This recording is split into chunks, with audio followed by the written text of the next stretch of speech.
Abra sua Bíblia comigo. Aleluia. Na primeira carta, no primeiro livro do profeta Samuel. Primeiro de Samuel. Primeiro Samuel, capítulo de número 4, versículo de número 20. Aleluia. Capítulo de número 4, versículo de número 20. Deus seja louvado por tudo. Aleluias. Amém? Diz assim a palavra do Senhor. E ao tempo em que ia morrendo, disseram as mulheres que estavam com ela: Não temas, pois tiveste um filho. E ela, porém, não respondeu e nem fez caso disso. 21. Mas chamou ao menino e acabou, dizendo: Foi-se a glória de Israel, porquanto a arca de Deus foi levada e presa por causa de seu sogro e de seu marido.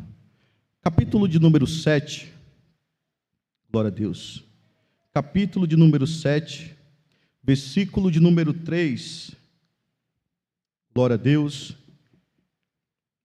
aleluias. Versículo de número 3 a seguir diz assim: Então falou Samuel a toda a casa de Israel, dizendo: Se com todo o vosso coração vos converterdes ao Senhor, tirai dentre vós os deuses estranhos e os astarotes, e preparai o vosso coração ao Senhor, e servi a Ele só, e vos livrará da mão dos filisteus.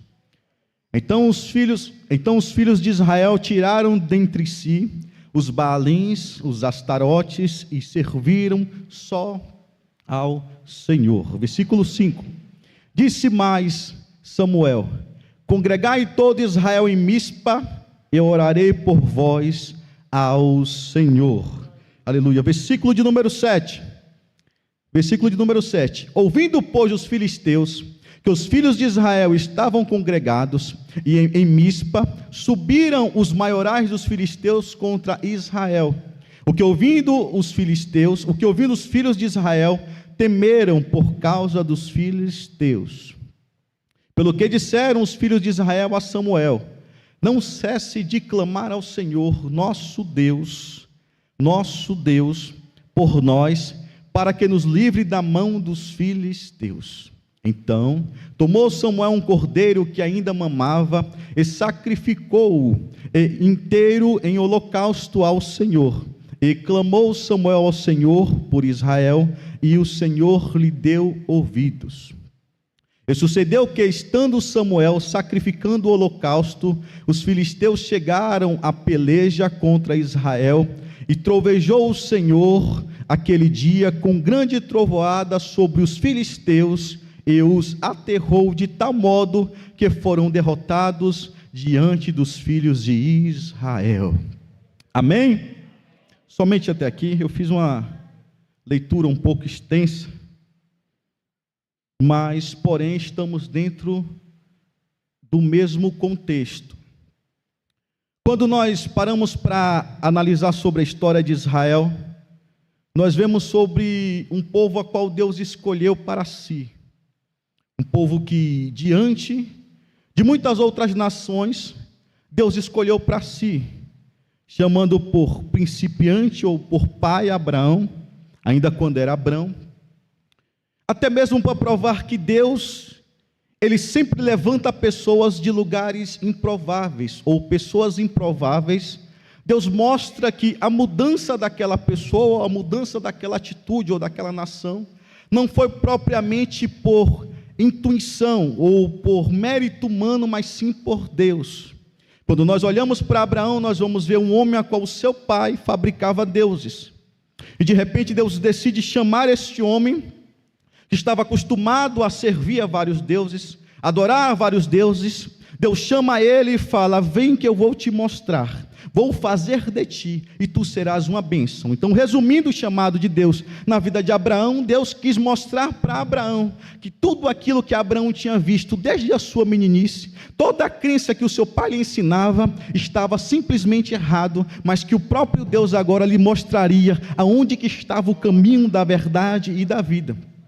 Quando Abraão decide seguir a Deus, as pessoas que estavam ao redor começam a parar e analisar. Porque se Abraão estava acostumado a adorar vários deuses, de repente deixa tudo para servir um só Deus. Isso faz com que a mente das pessoas que estão ao redor comece a pensar, comece a parar para refletir um pouco. Será que Abraão não está certo? Eu estou começando cá atrás para que você entenda que às vezes as nossas pequenas atitudes vão influenciar até mesmo nações, sem que nós venhamos a perceber. Quando nós olhamos para a vida de Abraão, nós vamos ver que de Abraão então foi caminhando, e a Bíblia vai nos dizer que logo em seguida, um pouco para frente, o povo de Israel é levado, o povo de Israel é constituído, e assim foi por diante. Só que quando Deus vai levantar Moisés para que pudesse tirar o povo de Israel das garras do Egito, Deus tira com mão forte. Só que quando chega na entrada de Canaã, a Bíblia vai nos dizer que Deus fala para Moisés: Moisés, até aqui foi aonde eu te conduzir, daqui em diante terá que ser com Josué. Primeiro porque Moisés havia batido na rocha, quando Deus falou para que ele pudesse apenas conversar com a rocha. E entendo eu também que pelo fato de que dali para frente era só guerra. E com Moisés, os negócios eram um pouco mais fáceis, porque Moisés era um homem de paz. E com Josué, já era na base da espada. O negócio já era mais difícil, né, Bruno? Com Josué, o negócio já era na base da espada. Então, prova disso é que enquanto o povo estava caminhando com Moisés, sempre havia alguém que se rebelava, sempre havia alguém que questionava, sempre havia alguém que discordava. Quando Josué assume, o povo tudo concordava, porque sabia que com Josué o negócio era ferro e a fogo. Só que, porém, eles tinham que entrar na terra, eles tinham que lutar para conquistar aquilo que Deus havia dado para eles. Porque é importante aqui ressaltar que Deus tem promessas para as nossas vidas, Deus tem bênçãos para nós, só que nós precisamos lutar para conquistar. É muito difícil nós conseguirmos herdar alguma coisa que Deus nos deu de mão beijada. Sempre vai ter que haver algum sacrifício, algum esforço da sua parte, para que você possa entender aquilo que Deus tem para a sua vida. Porque na grande maioria das vezes o que Deus nos promete, humanamente falando ou aos nossos olhos, é impossível de se acontecer. Mas quando nós passamos a enxergar com a ótica da fé e com os olhos que Deus tem para nos dar, que Ele nos dá, nós começamos a ter força de onde não tínhamos, começamos a criar esperança de onde não imaginávamos, e quando menos nós esperamos, está se cumprindo aquilo que Deus havia prometido. Quando Josué parte, porque o povo de Israel desfruta agora de tempos bons, a terra já havia sido conquistada, os inimigos haviam sido derrotados, então a Bíblia nos diz que Josué parte, Deus leva Josué. Daí em diante o povo começa a oscilar espiritualmente. Quando o povo começa a oscilar espiritualmente, Deus começa a levantar juízes, para que pudesse julgar a nação de Israel, dentro daquilo que Deus havia estabelecido como os mandamentos de Deus. Então os juízes julgavam o povo segundo a lei de Deus e traziam o povo para perto do Senhor. Deus vai levantar cerca de 14 juízes. Samuel é o último dos juízes. Samuel foi sacerdote, juiz e profeta. Quando Deus levanta Samuel, Deus não vai levantar Samuel como levantou os outros juízes. Deus vai pegar Samuel e colocar Samuel ainda pequeno dentro da casa de Eli, para que pudesse aprender o ofício sacerdotal desde a sua meninice. Diferentemente dos outros, os outros já eram homens de guerra, já eram homens que se destacavam pela sua destreza, pelo seu conhecimento, pela sua força, já tinham um certo destaque, mas quando Deus chama Samuel, Deus pega Samuel pequenininho, Deus vai colocar Samuel dentro do templo, e só que Samuel começa a crescer ali, dentro do templo, dentro da tenda ali, aprendendo o ofício sacerdotal, juntamente com Eli. Mas sabe o que me chama a atenção? É que mesmo a Bíblia dizendo que os filhos de Eli eram filhos de Belial, eles deitavam com as mulheres, se prostituíam, mesmo assim, Samuel não se deixou levar pela mal prática dos filhos de Eli. O que eu aprendo aqui, irmãos amados, é que eu não sou corrompido porque alguém me corrompeu. Eu sou corrompido porque alguém me deixou, porque eu me deixei se corromper. Samuel tinha tudo para se vender.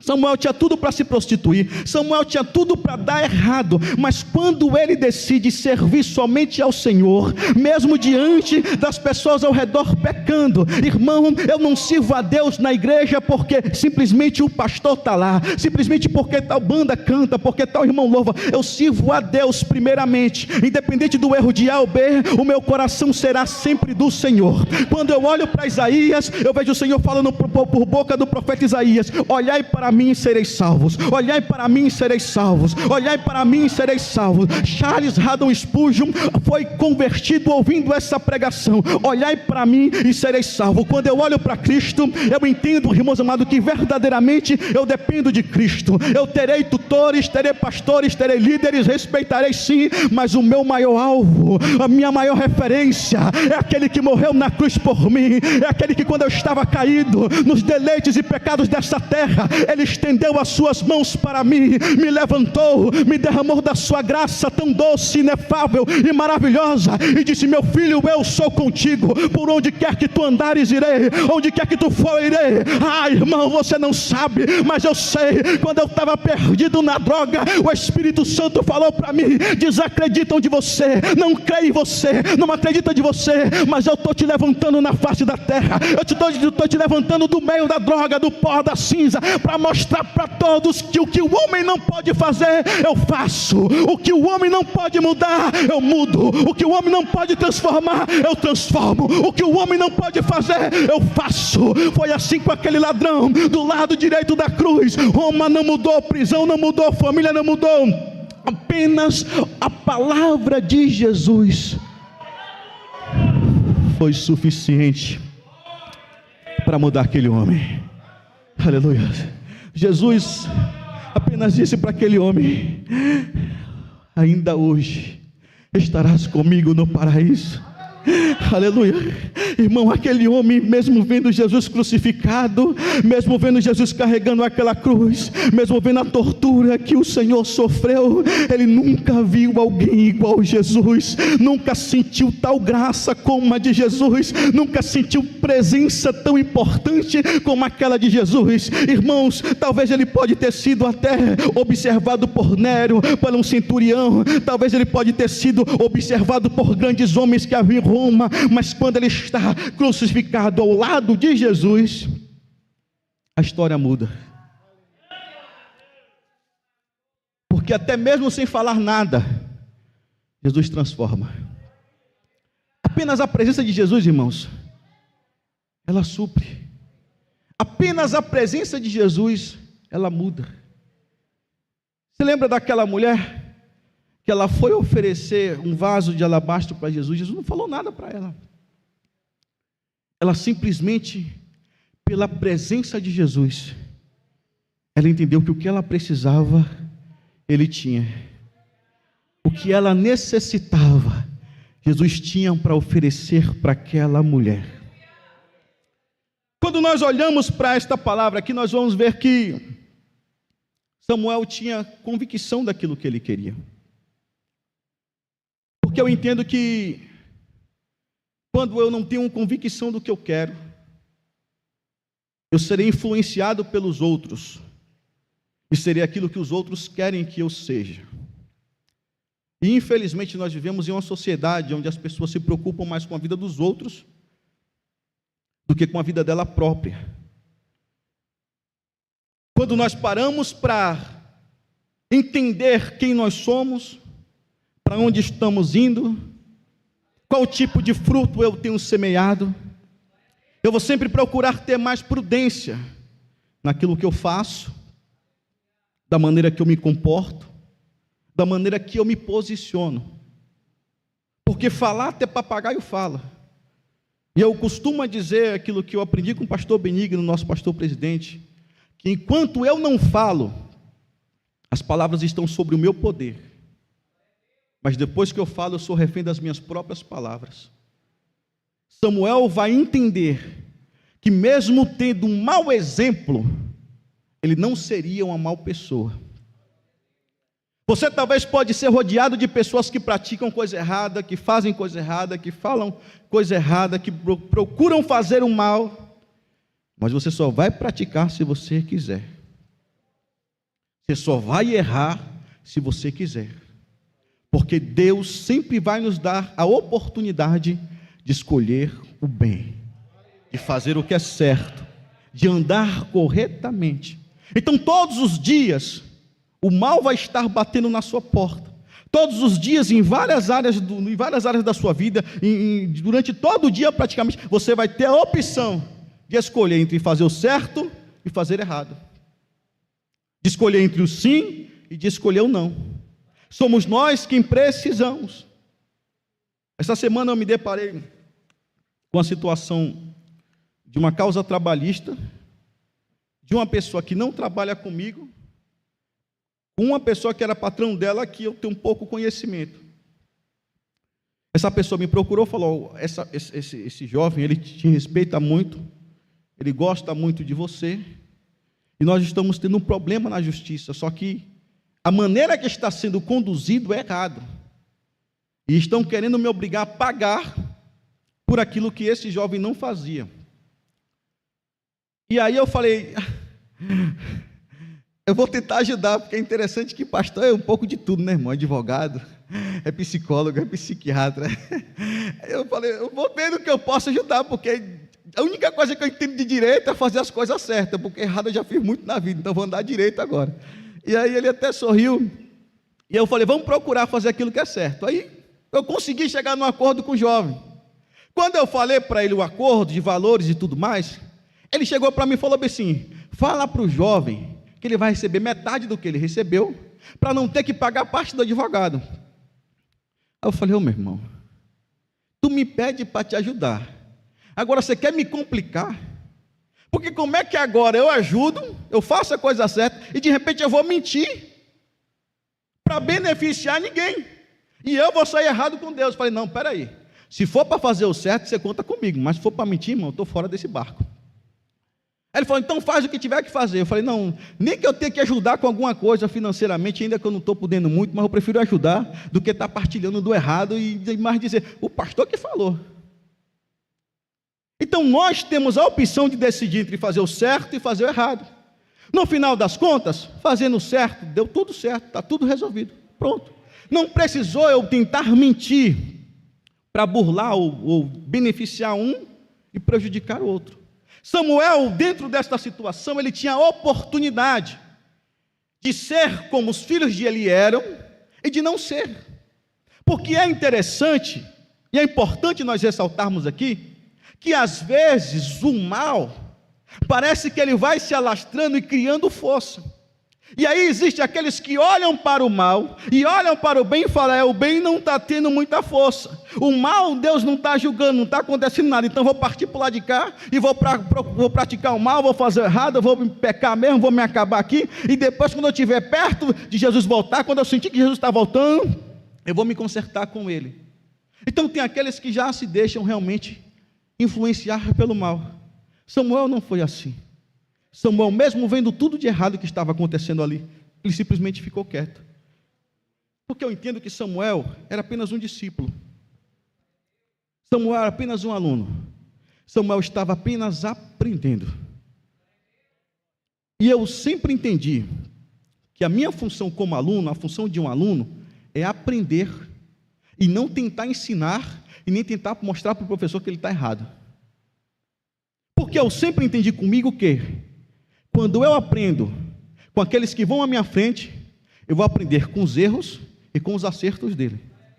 Aprendendo com os erros e com os acertos, Eu não vou tropeçar onde ele tropeçou, e também não vou cair onde ele caiu, e vou acertar aonde ele acertou. Então eu entendo, vendo com Salomão, que o prudente é aquele que observa antes, para fazer da maneira correta depois. Samuel vai observar tudo o que está acontecendo, e vai começar a mapear, isso aqui eu não faço porque é errado, isso aqui eu não faço porque Deus não aceita, isso aqui eu não faço porque Deus abomina, e aí ele foi se crescendo. A Bíblia diz que o menino Samuel crescia e se fortalecia diante de Deus e diante dos homens. Ele foi crescendo por quê? Ele foi crescendo em sabedoria e em conhecimento. Sabedoria é aquilo que eu aprendo, conhecimento é aquilo que eu pratico. Ele foi praticando o correto, foi fazendo aquilo que era certo, e Deus foi observando a vida de Samuel. Porque Deus, ele sempre vai observar no momento do nosso teste. No momento que a gente está aprendendo, ele fica só, bom, está aprendendo, agora vamos ver na hora da prática. Aí é que o caldo engrossa e mostra quem é quem de verdade. A Bíblia vai dizer então que Samuel continuou com prudência e sabedoria, e crescendo diante de Deus e dos homens.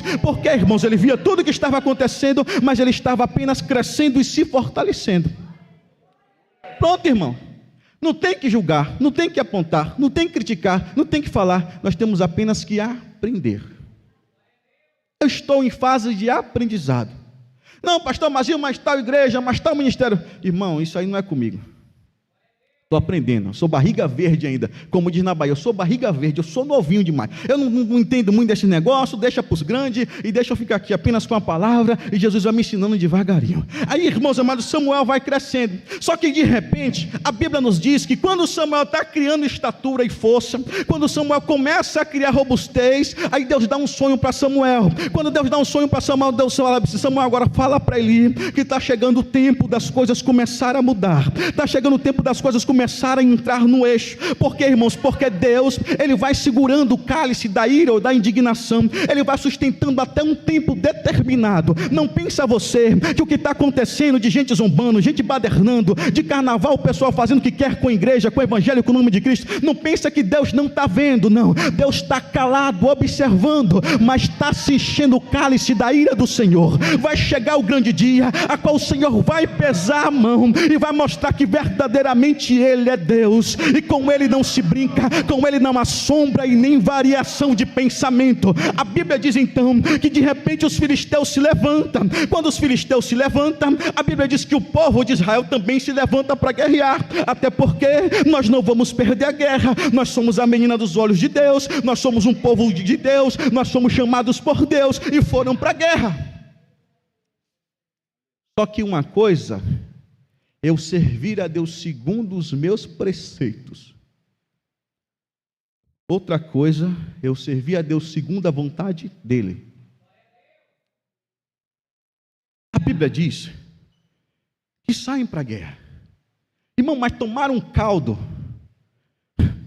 Caldo da linguagem de surfista. Quando a onda vem, derruba o surfista e fala que tomou um caldo. Porque a onda bate, sai levando ele, e a prancha vai puxando para um lado e ele se ralando do outro. Tomaram um caldo, e aí de repente correram para a casa de Deus.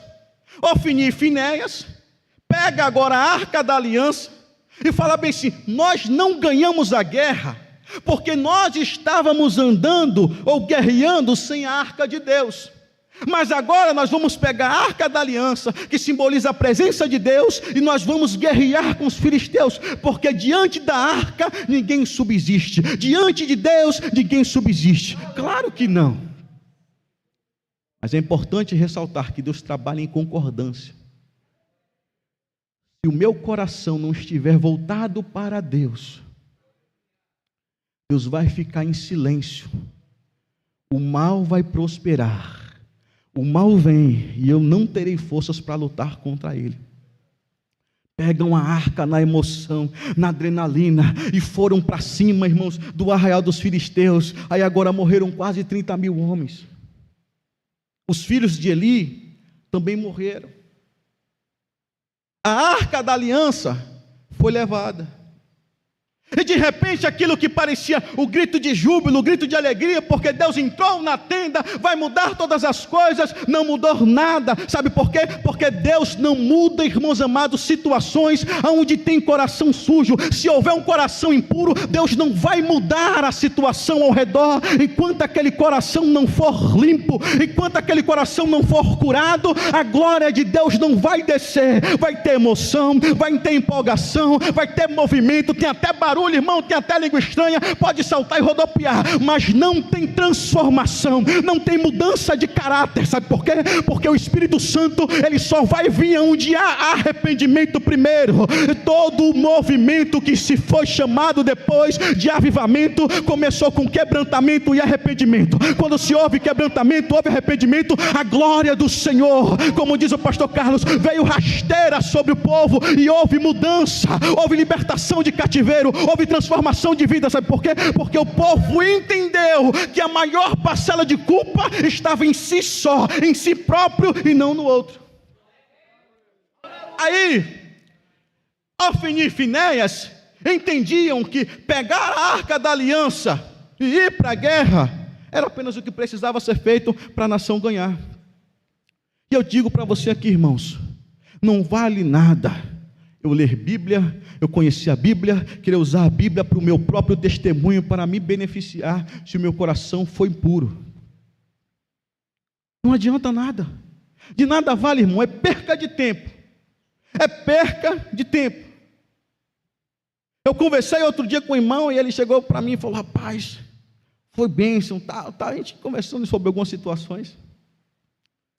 E ele sem falar com um parente, sem falar com outro, sem falar com outro. Falei: irmão, é preocupante, porque a gente às vezes está servindo a Deus pela nossa emoção, e quando na verdade Deus quer que a gente sirva a Ele com o nosso coração. Então servir a Deus vai muito além de vir aos cultos. Adorar a Deus vai muito além de um louvor. Adorar a Deus vai muito além de uma oração.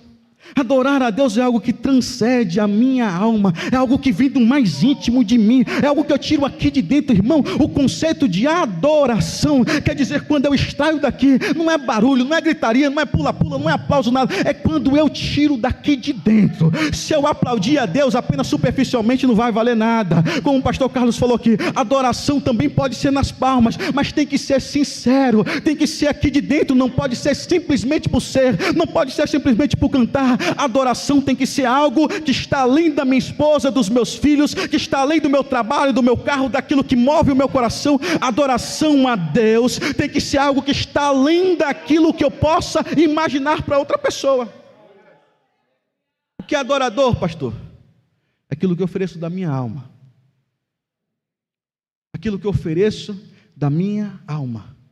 Então tem pessoas que ela adoram chorando, como a adoração de Ana.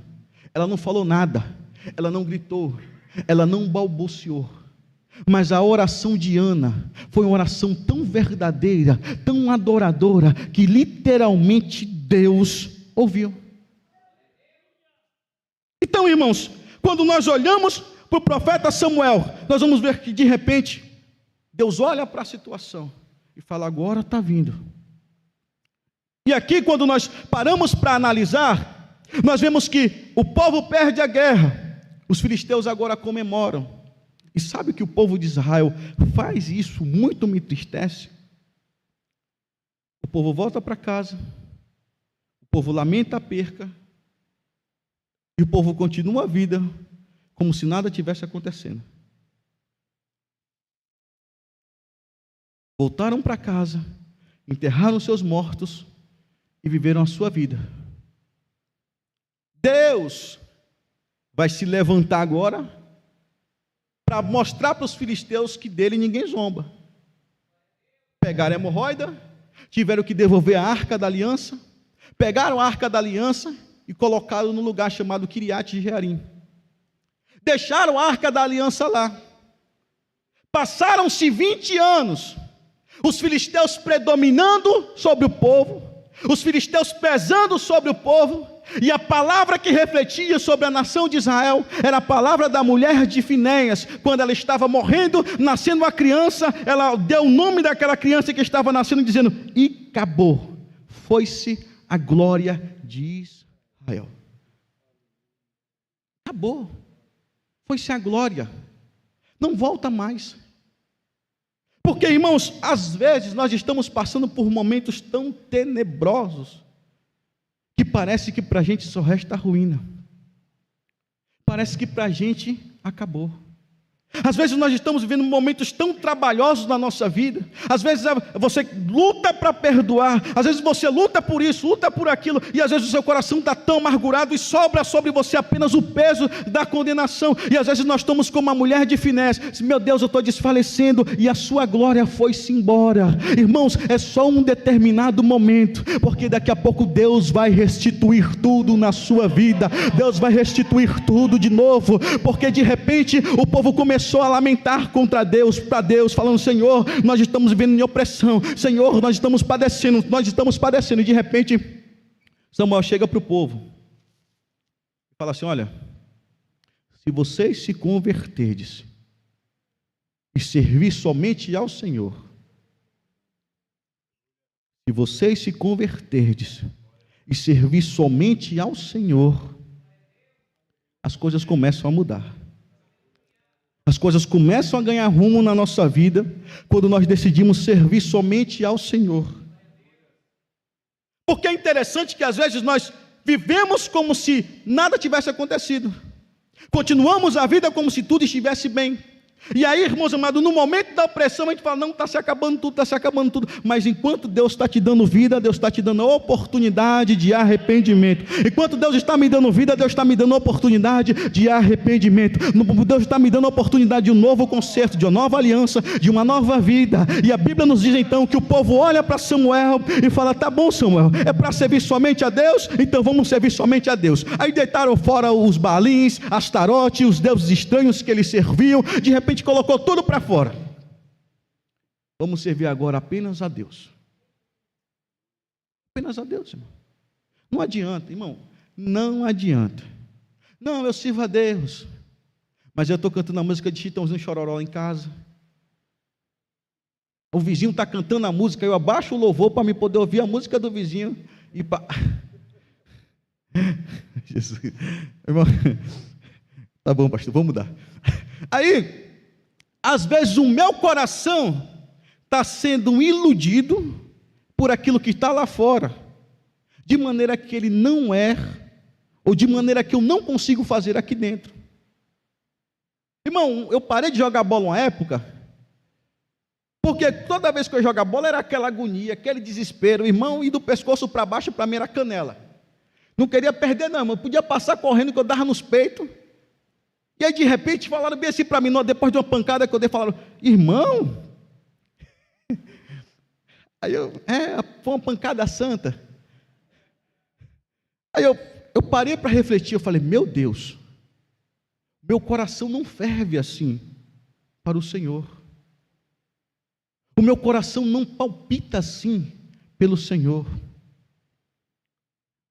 Tem gente que o coração ferve, irmão, por time, um tal de Corinthians. Aí tinha um cabra que eu tive que consertar ele lá em casa, irmão.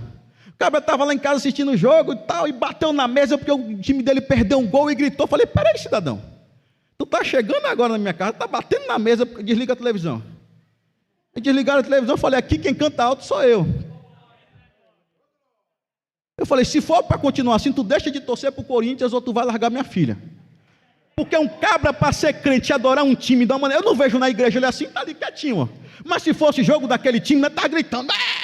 Irmão, ou a gente serve a Deus de verdade, ou a gente não serve. Aí ele começou a mudar. Eu tive que parar de jogar bola, porque eu falei: enquanto isso não mudar, eu não jogo de novo, irmão. Não tem problema, vou ficar gordinho, vou ficar mais fofinho do que eu sou, não tem problema nenhum. Deus vai dando graça. Mas uma coisa eu posso ter certeza: o meu coração tem que ser de Jesus. Não é de time, não é da minha esposa. O íntimo do meu coração, a adoração é para Deus. Eu amo ela, amo, mas a minha adoração é para Deus. Tem que ser somente para Deus. Irmão, não tem nada que possa possa tocar mais no seu coração do que a presença de Deus. Aleluia. Davi vai olhar para todas as situações e dizer: Senhor, eu prefiro estar na tua casa um dia do que 1000 em qualquer outro lugar. Ai, irmãos amados, não tem time, não tem torcida, não tem nada que movimenta mais o meu coração do que estar na presença do Senhor. Cabra ficou crente, deu até glória agora. Olha que bênção, irmão. Oh Jesus, Deus é maravilhoso. Por quê, irmão? Porque é verdade, às vezes a gente não percebe, e a nossa vida está sendo uma vida normal, e a gente se empolga com a coisa, se empolga com outra, e vai para lá e vem para cá. Quando chega na igreja é aquela frieza, quando chega no momento de oração é aquele desespero, aquela briga com sono, quando chega no momento da leitura da Bíblia não tem revelação nenhuma. O céu está fechado, por quê? Porque o nosso devocional, a nossa adoração não tem sido para Deus. Temos dado para Deus aquilo que não era dele, aquilo que é superficial. Nós precisamos render para Deus sempre o melhor de nós. Se você chegou cansado, dê o melhor do seu cansaço para Deus. Se você chegou desanimado, dê o melhor do seu desânimo para Deus. Mas se você chegou alegre, salta, pula, grita, glorifica, dê sempre o seu melhor para Deus. Aleluia.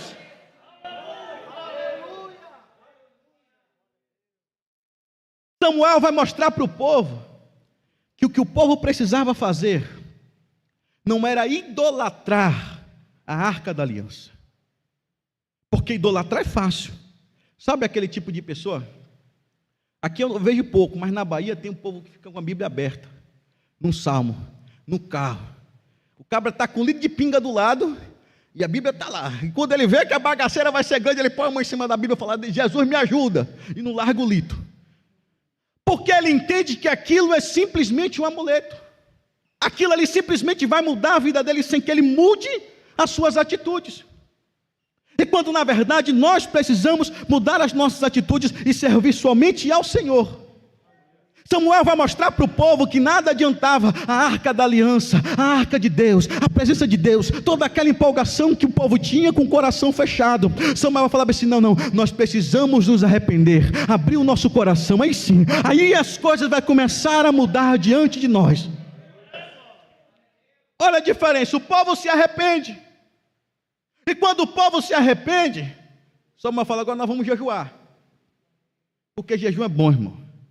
Jejum é bom, irmão. Ó, se tem uma pessoa que gosta de jejuar, é eu, porque jejuar para mim é difícil, porque eu gosto de comida. Então, irmão, quando eu estou jejuando assim, irmão, dá aquele desespero de fome. E aí, porque a gente quer mais fortinho, não, ele tem que ter uma bagagem extra. A gente, irmão, tem que estar ali sempre suprindo as necessidades, sabe? E aí, irmãos amados, a gente pensa aí, meu Deus, dá graça, meu Deus, então é aquela coisa, aquela luta. Então o jejum sempre é bom. Mesmo você não tendo um corpinho avantajado assim igual o meu, é bom jejuar, porque quando nós jejuamos, nós começamos a entender a atmosfera espiritual. Pode observar, o jejum não é uma prática nova, é uma prática que sempre houve na Bíblia. Não é à toa que até o próprio Jesus jejuou. Então, Samuel chama o povo começa a jejuar. E quando o povo começa a jejuar, daqui a pouco o povo está jejuando, vem todo mundo para a congregação, vem todo mundo para aquele culto, aquele momento de jejum coletivo. E aí, irmão Valdeci, é o que sempre acontece quando alguém se coloca na dispensação de Deus. O inimigo se levanta. Os filisteus ouvem que o povo está reunido, falam: o quê? O povo de Israel está reunido? Nós vamos lá. E aí eles foram agora ao encontro do povo de Israel, para que pudesse mais uma vez vencer o povo de Israel. Só que aí Samuel vai mostrar para o povo de Israel que uma coisa é perder a guerra com a arca da aliança, mas com o coração longe de Deus. Outra coisa é o pessoal estar sem a arca da aliança, mas com o coração voltado para Deus. Aí tudo começa a ser diferente, porque a arca era um símbolo, o coração é o verdadeiro. Então quando o coração estava aberto para Deus, quando o povo estava debaixo de oração e jejum, a Bíblia diz que os filisteus vieram, o povo começou a temer, falou: Samuel, e agora? Ora orar por nós, que nós vamos para a guerra. Samuel fala, tá bom, pode ir que eu vou orar por você, e vou fazer um sacrifício por vocês, e Deus vai dar vitória. A Bíblia diz que de repente, Deus começa a trovejar dos céus, porque se tem uma coisa que move o coração de Deus, é quando tem crente com o coração aberto para Ele. Irmãos amados, isso move o coração de Deus. Deus não rejeita, Deus não resiste, aonde se há um coração quebrantado. A Bíblia diz que quando o povo está indo para a peleja, Deus olha para o povo, e eu quero parafrasear aquilo que Ele disse para o rei: olha, nessa peleja vocês não têm que pelejar. O povo não precisou nem pegar espada, o povo não precisou guerrear, porque a Bíblia diz que Deus foi adiante e trovejou pedra sobre os filisteus. Irmãos, perderam a guerra com a arca, mas sem a presença de Deus dentro do seu coração. Agora ganharam a guerra sem a arca, sem o símbolo, mas com a essência, com a presença. O que nós precisamos entender é que de nada vale o meu título de cristão, o meu título de crente, a minha carteirinha eclesiástica de pastor, se o meu coração não for voltado para Deus. Irmãos, o diabo não teme, o inimigo não teme, o mal não teme, mas o inimigo tem que recuar quando ele chega diante de alguém que tem um coração voltado para Deus. Ele vai ter que recuar quando ele encontra alguém, irmãos amados, que está debaixo de jejum, debaixo de oração. Ele vai olhar e vai falar: para esse aí eu não posso, com esse aí eu não consigo. Não vai, irmão, não vence. Pelejou, tentou, mas não conseguiu. Deus agora vai guerrear pelo povo. E eu aprendo aqui, sempre quando nós formos guerrearmos, vai coberto de oração. O povo foi lutar, mas falou para o líder, falou para o Samuel: Samuel, ora aí, para Deus nos dar vitória. O que eu acho interessante é que às vezes nós, cristãos, nós não queremos pedir a Deus antes. Nós só vamos lembrar de Deus depois que dá errado. Só vamos lembrar de Deus depois que dá errado. E aí corre para o pastor Carlos: pastor, me ajuda porque deu errado assim, assim, assim. Talvez a história teria sido diferente se antes de eu ir para a luta, eu pedisse a ele para orar por mim, para que ele pudesse guerrear junto comigo essa peleja. Nós precisamos sempre, irmãos, procurar ajuda uns dos outros, para que nós possamos guerrear junto. Nós somos parte do mesmo corpo, nós estamos no mesmo barco, e quem me conhece sabe, irmão, você pode contar comigo, tanto se for para um churrasco, quanto se for para a oração, quanto se for para a guerra, pode contar comigo. Por quê? Porque eu entendo que nós somos um corpo, e um corpo não vai crescer se estiver dividido. Nós estamos juntos, e Deus é o cabeça e vai nos dar a vitória. O povo vai pedir para Samuel orar por eles. Quando eu dirigia a congregação, eu me deparei com uma causa surpreendente, porque era na comunidade, e tinha um pessoal que mexia com os negócios errados, e aquilo me chamou a atenção, porque eles sempre que iam fazer alguma coisa, eles iam na igreja e mandavam alguém orar: pastor, ora por nós que nós vamos ali fazer um assalto. Aí eu falava: meu Deus, ora para que tudo dê certo e a gente volte em paz para a família. E aí eu ficava assim, mas ao mesmo tempo eu parava para pensar. Às vezes a pessoa que está fazendo mal, ela pede para o pastor orar, mas às vezes a pessoa que está dentro da igreja, ela não vem procurar ajuda para o pastor, ela não pede ajuda para o líder, ela acha que ela por si só pode se resolver. E aí quando dá errado, aí é hora de buscar ajuda do pastor. O povo vai pedir para Samuel orar, o povo pede para Samuel interceder, Samuel intercede, aí o povo consegue alcançar a vitória. Que nós possamos sempre guerrear as nossas causas, as causas dos nossos irmãos, porque eu creio que Deus vai adiante nos dando vitória. O povo ganha a guerra, e aí Samuel pega, coloca uma pedra entre Mispa e Sem, e fala: bem, Sem Ebenezer, até aqui me ajudou o Senhor. Por que Samuel disse que até ali tinha ajudado o Senhor? Deus tinha ajudado eles. Porque o nome Ebenezer quer dizer pedra de ajuda. Mas Samuel disse que até ali Deus ajudou eles, o povo, todos eles, porque o coração do povo é inconstante. Poderia ser que dali para frente o povo viesse a se esquecer dos feitos de Deus. Mas enquanto o coração do povo estivesse voltado para Deus, todas as lutas, todas as batalhas que fossem travadas, eles iriam repetir essa mesma frase: até aqui nos ajudou o Senhor. Até aqui te ajudou o Senhor. Que Deus em Cristo nos abençoe e que nós possamos sempre entender, irmãos, a vitória já está em nossas mãos. Cristo já nos deu vitória. O que nós precisamos fazer é ter sempre o coração quebrantado diante de Deus. Erros teremos, falhas teremos, mas nós não podemos conviver com os erros e com as falhas. Precisamos ter sempre um coração arrependido, um coração quebrantado, um coração renovado, fortalecido em Deus, para que Ele possa sempre nos dar vitória. Amém? Que Deus nos abençoe. Vamos para cima em nome do Senhor Jesus.